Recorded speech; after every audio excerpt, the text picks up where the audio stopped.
Salut YouTube, c'est WeGGblog, zcrea.com et aujourd'hui, dans ce nouveau tutoriel, nous allons voir comment émuler un trémolo. Vous savez, c'est ces petits effets qu'utilisent souvent les guitaristes avec des pédales d'effets ou des amplis.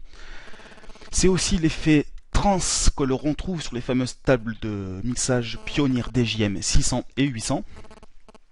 Alors c'est un effet qui a donné ce que vous avez vu au début de la vidéo. Alors pour émuler cet effet, on a besoin d'un autopan. Du coup, je prends un autopan, hop là.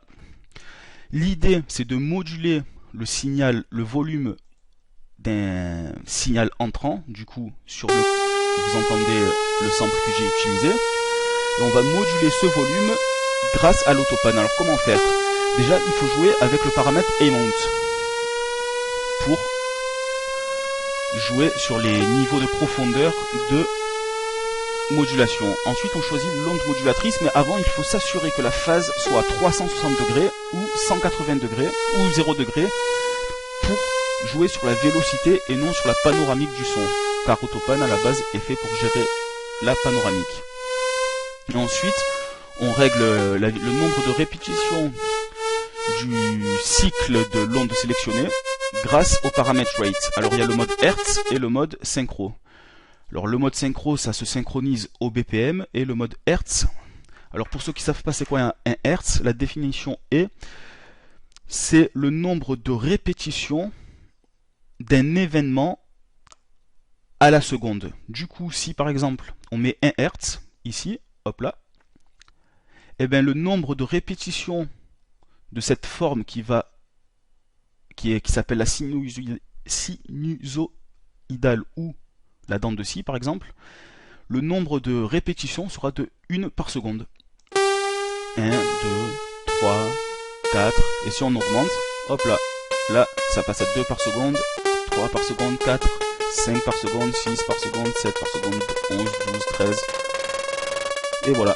Et vous voyez, si on met pas la phase à 0 degré, et ben on sent que ça joue sur la panoramique, et si on passe à 180 degrés, hop là, je vais le taper direct au clavier, il n'y a pratiquement plus aucune coupure de son, alors que quand on met à 0 degré ou à 360, on sent bien la différence. À partir de là, pour émuler l'effet DJM Trans, ce qu'on fait, c'est qu'on groupe l'effet.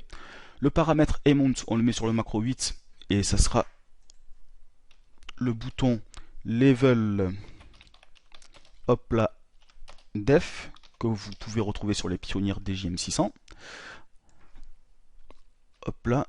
Alors j'ai pas vérifié sur les 800, mais je pense que c'est les mêmes noms.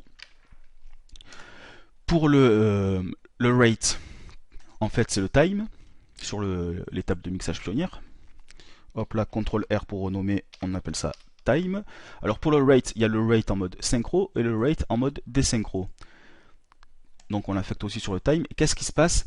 Il se passe que quand on passe du mode synchro ou désynchro, si le nombre de vitesses de répétition est accéléré, si c'est une vitesse assez rapide, donc beaucoup de répétitions, et bien si on passe du mode synchro à désynchro, d'ailleurs qu'on va mettre au macro, hop là, on va le mettre sur le macro 4.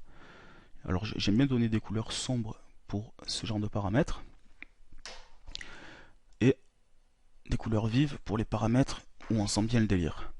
Du coup, quand on passe du mode synchro ou désynchro, écoutez, hop là, alors vous voyez, là c'est en mode synchronisation off. D'ailleurs, je vais renommer ce potard synchronisation off, car quand sa valeur est à 0, il est sur off, et on, car quand sa valeur est sur 127, la synchro est sur on. Et vous allez voir, quand je vais la faire passer sur on, là j'accélère le nombre de répétitions, et hop, ça devient tout lent. Vous voyez?